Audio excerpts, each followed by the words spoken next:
Hello, everybody, and welcome to this special episode of My Role in Sports, a podcast where we'll take a deep dive into the world of sports media. My name is David Bergamo, and I am joined with my co-host, Ryan Macheska. Hello, everybody. If you guys haven't seen what we look like, well, this is what we look like. My Role in Sports is an inside look at the careers and the roles that people play in shaping the way they consume and understand sports. From play-by-play and color commentators to producers and analysts, we'll be exploring the diverse range of careers that make up the sports media landscape. So whether you're a sports fan or an aspiring journalist, this podcast is for you. Join us as we explore the special ways or different ways that people are making an impact in the world of sports. Today, we have a very special guest. He commentated the Super Bowl this year. He has done every job you can think of. He now works for Fox as their lead commentator. Please welcome Mr. Kevin Burkhardt. What's up, David? Nice to meet you. So basically we talk about like different ways people can get involved in sports, kind of like in an effort to show like kids our age, like how to get involved and how to get their start in the industry. Right. So basically we kind of wanted to start like, when did you know that you wanted to get into sports media? Like, did you grow up in a household that was big into sports? Yeah. So the answer is yeah. I mean, we grew up in a big sports family. Like it was sports were huge for us. Like we watched everything. We played a lot, and it was a real family thing. It was Sundays, NFL Sundays. We would get a bunch of food and all watch the games together.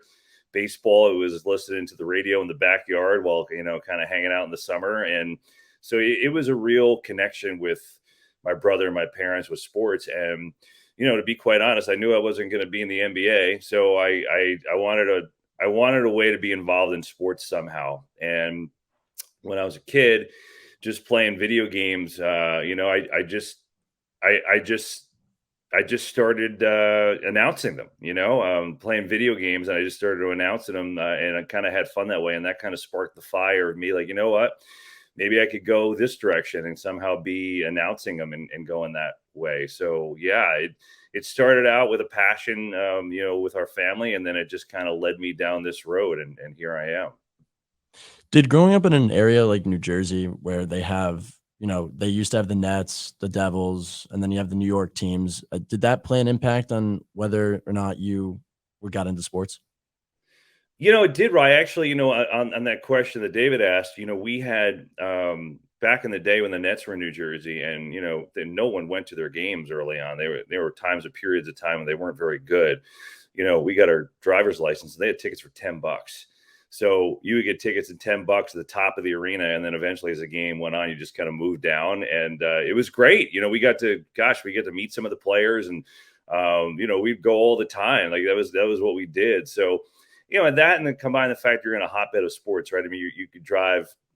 Well, I guess you can't drive 10 minutes with the traffic, but theoretically, you could drive 10 minutes and see any number of hockey and basketball and football and baseball. And we saw all of them, right? We went to all of them. So that absolutely had an effect on just the feel and how much fun it was, and get to experience that. And then as I got older, started working in the industry and covering all those sports, it just, lit my fire and my passion for it. So I was reading that you used to commentate high school games, and that you used to commentate like games for Greg Olson, your current partner. Was that the first time that you got involved, like besides like commentating on your like video games? Like, was it high school when you started commentating? Yeah, so I did the video games, David, and then in high school we had like we had like a local access channel in town in Bloomfield, New Jersey, and literally a buddy of mine went to football games with like one camera and a microphone with a cord attached to the camera, and we just shared it and talked. That was technology back in 1992. It was a little different than now, than what High Point has to offer, I'm sure. So we did that. And then I did broadcasting in college. Like we had a pretty good program in college at William Patterson. We had, a really good setup with a remote chuck. We did games, we did studio shows. It was really cool. And then my first job out of college, it was doing high school sports for this local New Jersey radio station, which unfortunately doesn't exist anymore. And so we did a little of everything, but we did like high school, play-by-play on the radio. And yeah, Greg Olson's team was always excellent. So did some of his games and knew him well, and knew his dad, who was a coach, well. And, and we just called the Super Bowl. So it's just bizarro land, how life works sometimes, right? You never know. So can we talk a little about like when you were in college, since like we are in college, how did your broadcasting career, you said that the William Patterson had a really good program. What skills did you acquire from that you would say that you still use now and that you used at your first job at covering high school football games? Yeah, I mean, I think a lot of them. I mean, I think it's really just the experience and the guidance, right? Like like I said, we had an excellent program. We had a remote truck, so we did a bunch of our live games home and road. We did a bunch of studio shows, so it was really just the experience. We had excellent teachers, and we had a lot of teachers who were professionals in New York, because the universities, and it's a stone's throw from New York City. So, I had teachers who were journalists and who were producers in New York, and they were teaching us. So you couldn't have a more valuable asset than that, and learning what to do and what not to do. I think the most important thing for people your age is just reps. It's reps, and it's learning from people, and it's getting some feedback. You're going to get, I always tell people to ask for feedback. It doesn't mean you have to agree with every single bit of it, but I think if you get feedback from different people in the profession, you'll see and be like, okay, I totally see what they mean. I should try to do that. Or I like this, or I don't like that, but I see what they mean. It just helps round you and understand, like, to grow in the field. So I always feel like get as much feedback from people as possible, and pick their brains, talk to them, show them, if you're on air, show them your stuff, let them watch and critique. And then it's just reps. Look, if you watch my college stuff, I was awful. Like, I was terrible. Like, some people get in this industry and they're jumping right in the mainstream at age 25. I wouldn't have been able to do that. I would have failed. So I needed the more time to kind of get better, and kind of hone my craft and hone my style. So I just don't think there's anything that replaces repetition. Do you know what your biggest takeaway from your first job at WGHT was, and what you take from that now? That's a good question, Rye. I think one of the most important takeaways was just treating it the way that I did. I treated it was high school sports, but I treated it like it was the Super Bowl, because it was for me at that time. And I think the lesson there is, anything you do, like, you treat it the same way, right? So yeah, fortunate to just do the Super Bowl and 130 million people watched. But I've done plenty of stuff where there's been, whatever, 20,000 people watching. I don't know, you name it. And you do the same thing. So, like, my effort level and the way that I treated the Super Bowl is the same way that I treated, Oregon State, Washington basketball on a Tuesday night at midnight East Coast time when I'm doing that. And that's like the respect that you give to the profession and to the job. I think, people sometimes tend to be like, well, who's watching, who's listening? You never know who's watching and listening. And I think that's the beauty of it. I got hired to do the Mets job in part when I was a field reporter for the Mets, because I was doing a fill-in show on WFAN at some random time. Now, it's a big station in New York, don't get me wrong, but it's like a holiday and I'm doing a random, time show. And Fred Wilpon, who owned the Mets, heard me doing the show and he thought I was good. You never know who's listening. You don't know, like, who is listening, who is watching. It doesn't matter if there are 50 people watching your stream of your podcast. If one of them thinks you're talented and can offer you something, it's all that matters. And you don't know. So that's the lesson, right? It's treat everything the same, full go, prepare your tail off, and work hard, because you just don't know who's watching. Are you a sports fan looking to add some excitement to your game day? DraftKings has got you covered. DraftKings is the official daily fantasy partner of My Rollin' Sports and the best way to get in on all the action this season. With DraftKings, you can compete in daily and weekly fantasy football contests for cash prizes. Simply choose your lineup, stay under the salary cap, and root for your players to rack up points. And with the DraftKings app, you can draft your team, make changes, and track scores on the go. But that's not all. DraftKings also offers daily fantasy contests for basketball, baseball, hockey, and more. And with the playoffs right around, whether you're a casual or a diehard fan, there's something for everyone with DraftKings. So why wait? Sign up for DraftKings today and get a free entry into a paid contest with your first deposit. Use promo code MyRollinSports for $100 free on your first deposit. Again, that is my role in sports. DraftKings, the game inside the game. So you said that a lot of people we talk to say that preparation is like a massive key in like the success and making sure that when you're ready that you really like do it successfully. Would you say that you prepare similar to the way that you prepared when you did high school games for like when you did the Super Bowl? I prepare smarter now. I would say I wouldn't say that I prepared harder, but I prepare smarter. I mean, I worked my tail off then for those games, and I treated that game like a pro game. And I certainly, obviously, work my tail off now. But it's just finding. I think it's similar to the repetitions that I was talking about. It's you find ways that maybe your prep can be better, or maybe you could streamline certain things, or maybe this way doesn't work, or this way works better. Like, given over the years, like, I don't do as much baseball play-by-play right now. I'm more focused on baseball studio. That's what Fox has me doing. But over the last like 5 years or so, like I really changed how I prep for a baseball game. And it was just like over the year. I mean, I did baseball for years, minor league baseball, you name it. And I never felt like I was like exactly the way I wanted to do. So I always tweak, like each year I'd always tweak something or try something different in like prep or how I learned about, the teams or the game.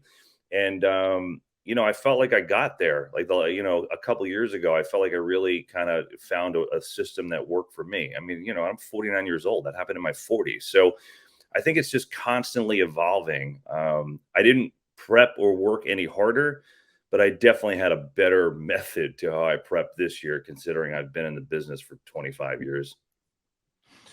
Being in the business for 25 years, there's obviously going to be a lot of ups and downs. And there was a point in your career where you were a car salesman in New Jersey. Now, can you explain that part of your career? Yeah, it's pretty simple. I was doing a lot of small jobs. I was, anything I get my hands on, right? Doing minor league baseball, doing that WGHG job, public address announcing for small events. I just was trying to climb the ladder, and it's very, very hard to get breaks sometimes. And I guess in my heart of hearts, I knew I was good enough, but I just could not get someone to give me an opportunity. And I just got pissed. And I said, you know what, I'm out. Like I had a lot of friends that were making a lot of money working in New York, and I was making $18,000 a year, and I was tired of it. And so I didn't quit the industry or quit my dream, but I just kind of shocked the system. And I said, I'm going to do something different. And I picked an ad out of the car dealership. I mean, out of the newspaper, and it happened to be a car dealership, and I went and sell cars. I had no idea what I was doing, but it was kind of like a jump start to me. And I put my effort into that, and also made me realize like, okay, I'm not done. Like I just needed a little recharge and a little different perspective, and it gave it to me. And it really fueled my, I don't know if renaissance is the right word, but it made me realize like, okay, I'm not done with this. Like I know I can do this. I was just a little bit in the doldrums, that I needed a little change of scenery, change of pace type thing. And so I did well selling cars, but it also spurred me to move forward and change my approach and kind of go in that direction. You said that you were still in sports media when you became a car salesman. Were you still doing sports like jobs in the industry, or were you just doing I cars? was, yeah, I was doing like a couple side jobs, and then actually when I was there, I got some, some just different side jobs. So I kind of did both at the same time. Mhm. Back to back to your time at the car dealership, what would you say is like the biggest thing that you learned at the car dealership that like helped your career as a whole, or just like life skills that you learned? Yeah, it was a great learning experience, and I truly would not be where I am today without that. I really wouldn't. And the number one thing that I learned, Dave, was to ask for what I want, because the worst that people could say is no. And like, yeah, I'm not that type of person. I'm not somebody who likes to be in your face and like, um, I hurt people's feelings, I guess. And, when you're selling cars, if you come in to buy a car and, you're negotiating, and well, if I don't negotiate from my side of the table, then I don't eat dinner that night, right? I don't get paid. That's how the car dealership thing works. At least it did when I was there. So, you're negotiating really for your own salary. So if you don't ask for what you want or what the real price of the car should be in terms of, you getting your proper commission, you're not going to get it. it just was a really good lesson, because then I took that into life. I started calling multiple people that I knew in the industry, and was like, hey, I think I'm good enough to work for you. Can I come in and do this? And matter of fact, I did that with WFAN with Eric Spitz, and he's like, okay, come in for an audition Friday. And I was like, really? Like, seriously? I had a relationship there, but it was also like, I just said, what's he going to say? No, not right now. We don't have any openings. No big deal, right? Like, there's no harm in that. So it's a simple thing, but asking for, people to pay me for the price of the car translated to everything else in my life. And it was a huge power in my toolbox that I never knew how to do before.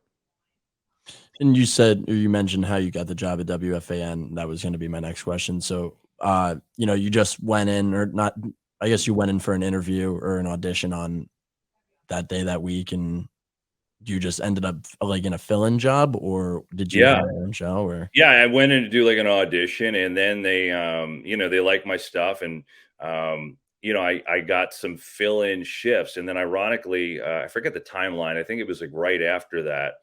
I got a full-time job at WCBS, doing like updates during the day, like sports updates on the all news station in New York. So I went from selling cars to basically going back into the industry full-time for CBS and doing fill-in stuff for WFAN.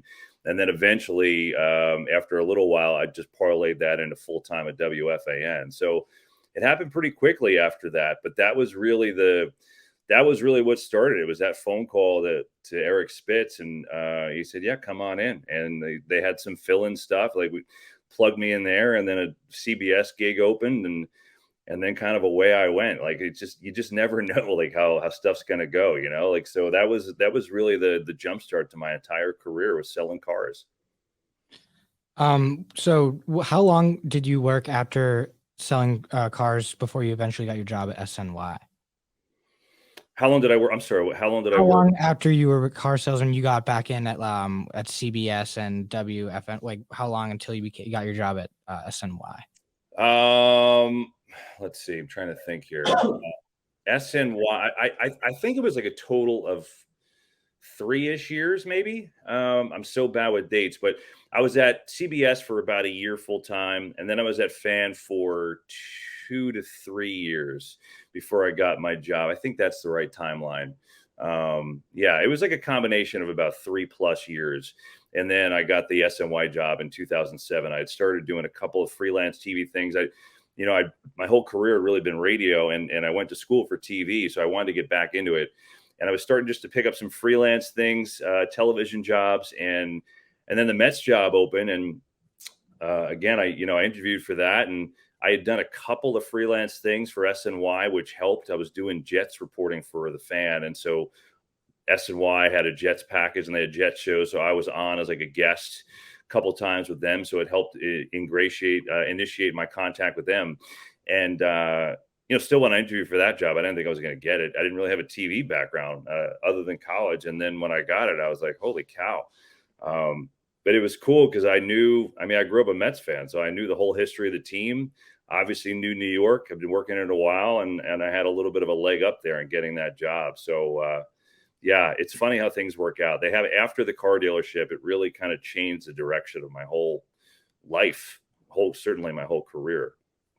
How did you work your way up to becoming the sideline reporter for SNY? Because I remember you in an interview, you said you started off like doing smaller jobs, and then you worked your way up to being a big role on the team.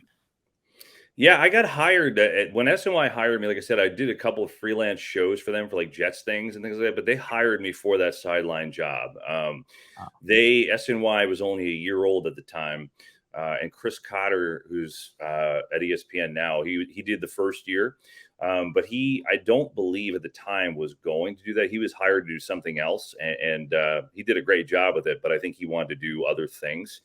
And so, so they looked to fill that role, and they brought me in to do that. And then over time, it just evolved where I did sideline reporting and fill in play-by-play when Gary had off, and just kind of morphed into some different things, hosting for them in the off season on their shows. And I just tried to do anything I could get my hands on and be versatile. I took a lot of pride in being versatile and, being able to do sideline, being able to do play-by-play, being able to host. And, some people will give you a different feel that you should specialize and do one particular thing and be great at one particular thing. And that's never been my attitude. My attitude is I want to be versatile and good at a lot of different things. And, I got some advice counter to that, but I wanted to be versatile. And now it's funny. It's kind of served me exceptionally well in my current job at Fox, because I host the baseball and I do play-by-play for the NFL. So I'm glad I kind of went that route, and SOI kind of allowed me to blossom there. How do you prepare for a game being a sideline reporter? Do you go in knowing specific storylines, or do you kind of pick that up as the game goes on? It's a much different prep than when you're doing play-by-play, because it's a little of both, Ryan. Like, you're going in with the newsy stuff that you have to be on top of for the pregame show and things like that. And then, like, for me, it was a lot of human interest stuff. Like, I'm trying to dig in and find some stories that are interesting to tell during baseball, because the reality is a lot of the other stuff, Gary, Keith, and Ron are going to talk about and have the basic facts for that. So it's like, okay, can I add to their stories? Can I add to their facts? Is there a human interest here? Why is this pitcher doing this with this pitch? What's this person's relationship with their mom and dad? Did they come here from another country? I mean, you could go on and on and on, but it's about, for me, it's about, yes, of course, you always have the news. So-and-so is going on the injured list, or so-and-so did this, or they've got a 10-game hitting streak, and there's a story there. But I was always curious about, like, you're trying to, bring to life things that people don't see necessarily on the screen, or even more so, like, who are these people that you're rooting for? Okay, yes, you've got a Mets cap on and you love the Mets, but, who is Pete Alonso? Like, who is he? What drives him? Like, what's his background? What's his story? Like, there's always stuff there with these guys, that they're people. They're not just athletes. And so I tried to bring that to light for both teams, not just the Mets, but whoever they were playing. So it was putting together stuff for the pregame show.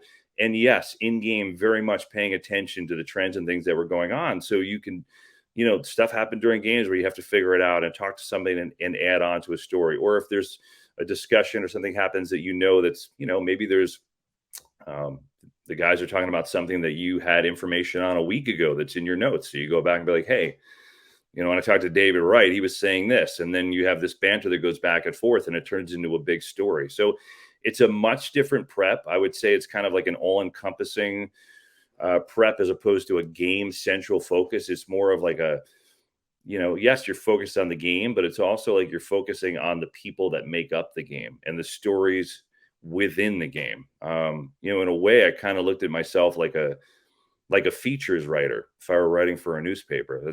I think that's part, at least I took it as part of the job.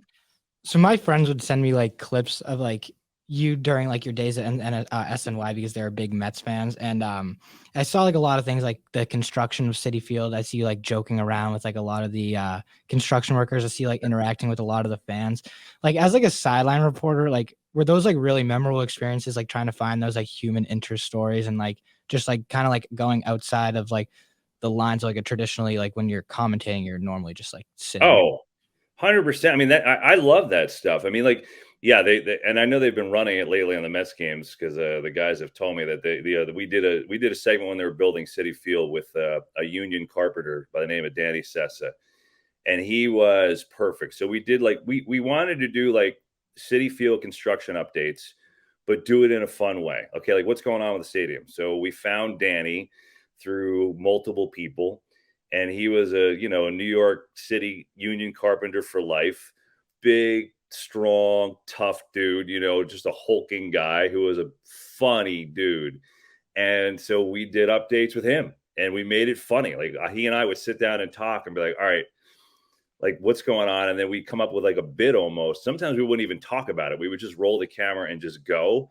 And he was so great. And it was fun. So yeah, we're not doing brain surgery here, right? Like, we're doing baseball. So it's entertainment in the end of the day. And I think you have to remember that. Like, yes, we take it seriously, but you're trying to make people smile and make people laugh and make people have fun with what they're watching. And so I love those things, those little fun things were some of the highlights of my career there. The player interviews, getting to be a part of big moments like Johan Santana's no-hitter and seeing his emotion in the dugout right after he did it. Those things I'll never forget. It's the people that are just, I just texted or talked to Danny Sessa, the construction guy, the other day, call me to check in and say what's up. So you just have those relationships forever.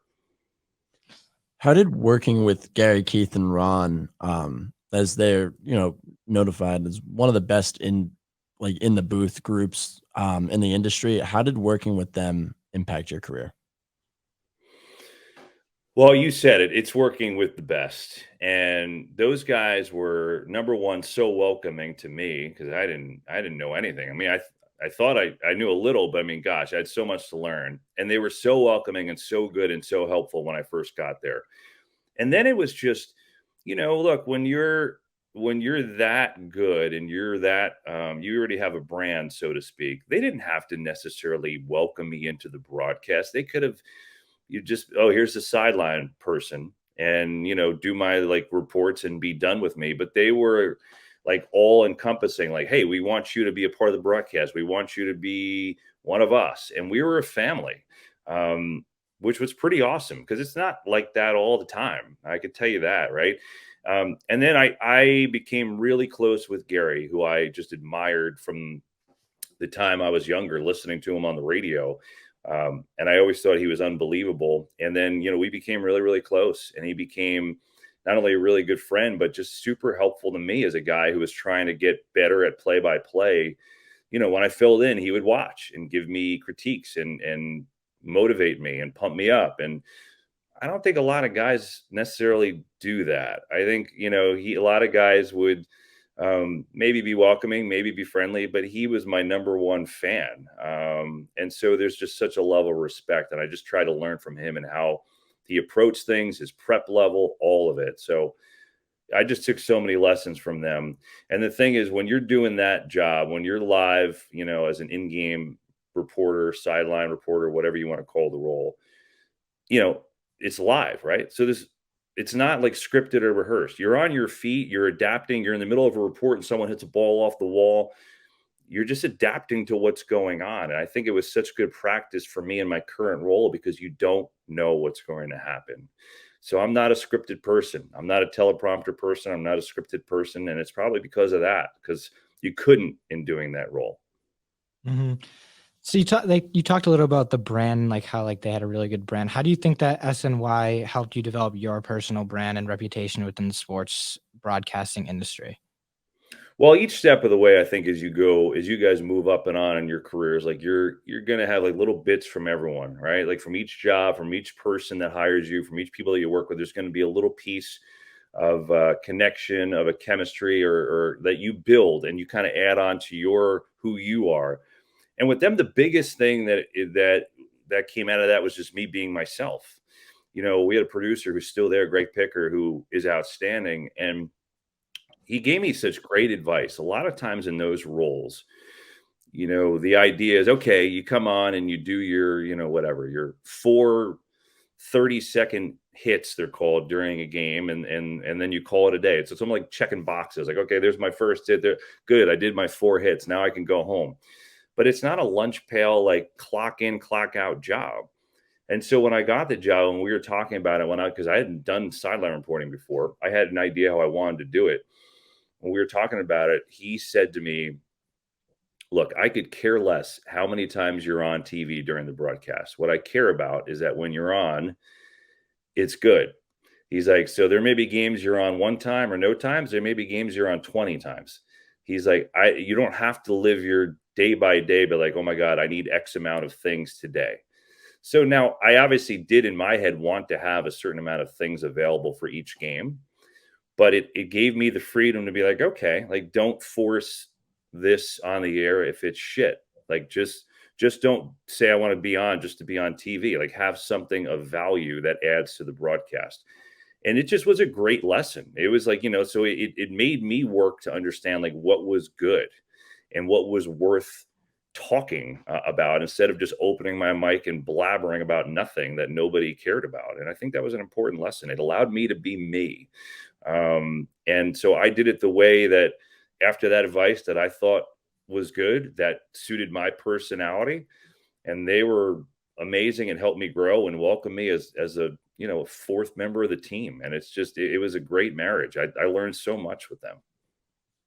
So when you moved over to Fox, or I guess, what was your biggest, what was your biggest reasoning for moving over to Fox?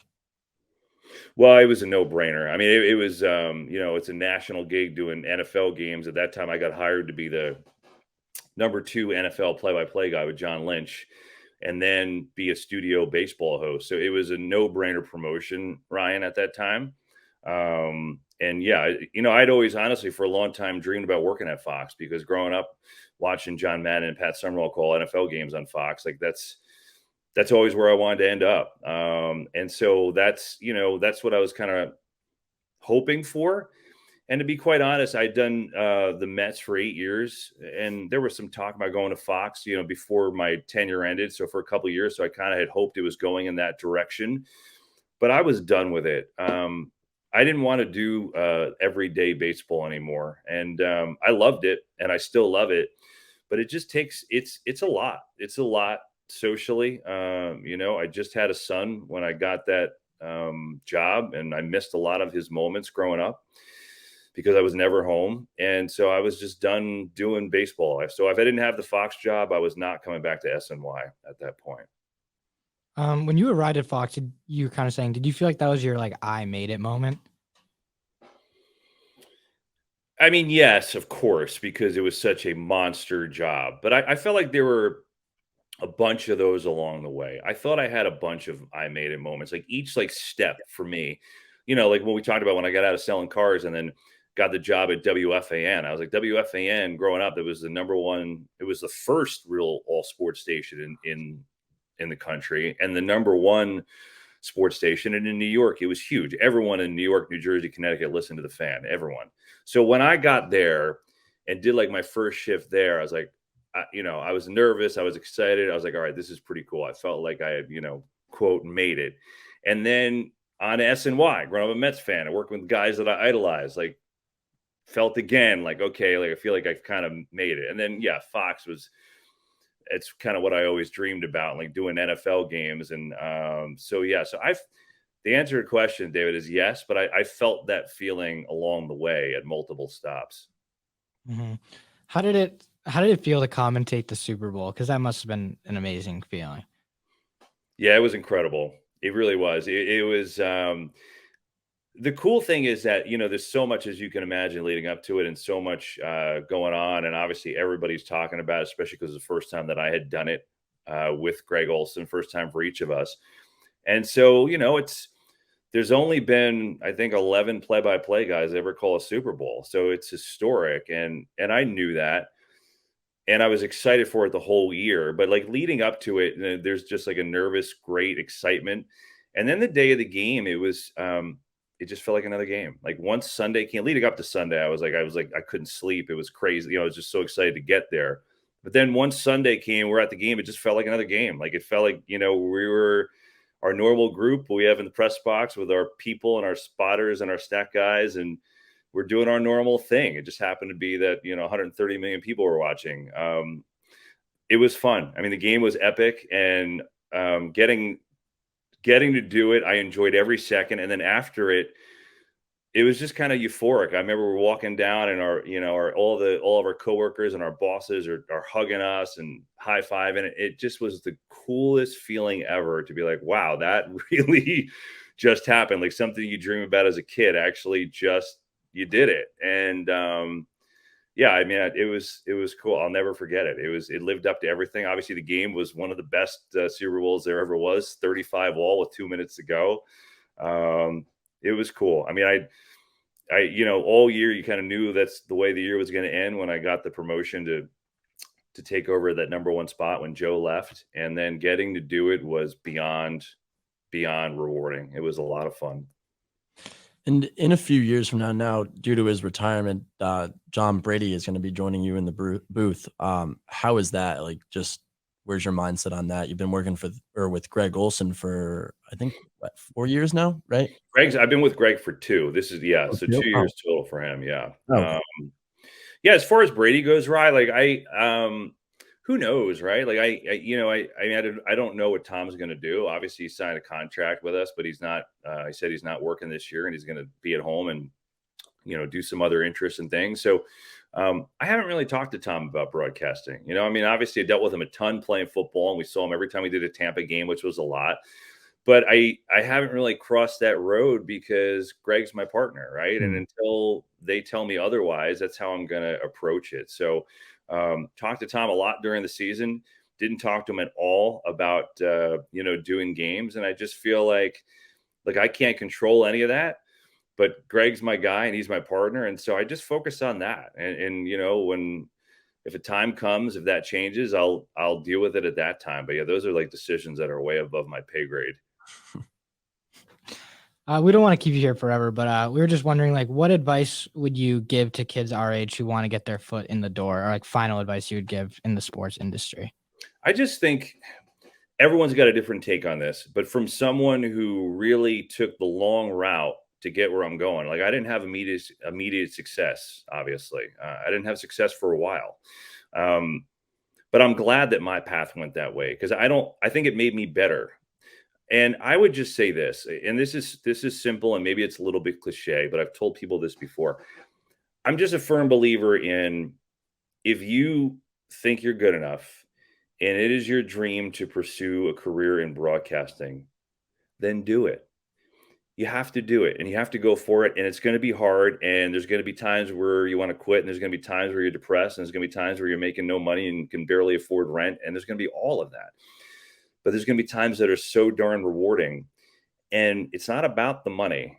It's about the love for what you're doing. I think it's one of those things where you grind. Everyone, no matter how good you are, needs a couple breaks. I certainly have had many along the way and people that believed in me and opened doors for me. But, it's about, your dream and going for it and believing in yourself and doing what you're doing and enjoying every day. Like, I'm fortunate where I am and what I'm doing right now. I love every second of it. And I would have regretted if I just gave up. Like when I went to sell cars, if I just bailed on the broadcasting industry, I would have regretted it. I told myself at that time, I'm going to go all in and give myself like another opportunity to do this. And then if it really doesn't work out, I can be happy that I gave it my all. I did everything I could to go into this world. It just didn't work out. And then I would move on to something else. But I was not going to be 60 years old and sitting on my couch and regretting the fact that I didn't go all in and really try and do it. I just wasn't going to do it. It's one thing if you go and things don't work out or you take a different path or your life changes in some way. It's another thing just to give up in my eyes. So I think it's just go for your dream. If it's something you believe in, if you think you're good enough, go for it. There's going to be bumps. There's going to be people say you're crazy. There's going to be people that are, you're graduating college with that are making 28 times what you're making at the beginning when you're getting in. It doesn't matter if it's what you love. And I think that's important. I know it's probably a little cheesy, but I believed it and I think it's worked out for me. So I believe that message. Well, again, thank you so much for joining us. That was awesome. You gave a lot of great insight. We really appreciate you taking the time out of your day and giving us every an answer you could give us. Honestly, it really means a lot. No, guys, that was awesome. And again, I really apologize for being late and I apologize for pausing. I'm sorry. It's just kind of bedlam going on in my house this morning. I'm sorry to screw up your morning with that or your afternoon with that. It's all good. Trust me, you're fine. We're just happy we got to talk to you. So. Yeah, awesome. Well, good luck with the project and I'll talk to you guys soon. All right. Thank you guys so much for listening to this episode of My Role in Sports. Make sure to follow us on our Instagram at My Role in Sports for all the latest news and stuff that you can find about our podcast. Make sure to follow it on Podbean so you can get notified whenever we come up with a new episode. Comment on our Instagram asking whatever you guys want, questions, guests, anything really. Yes, make sure you comment on our Instagram and comment who would you want to see next on a podcast and any questions you would like us to ask. So, of course, this podcast, we're trying to make sure that everyone can know how to get their foot into the door so that they can have a role in sports. Again, thank you so much for listening. We really appreciate it. And we'll see you guys in the next episode.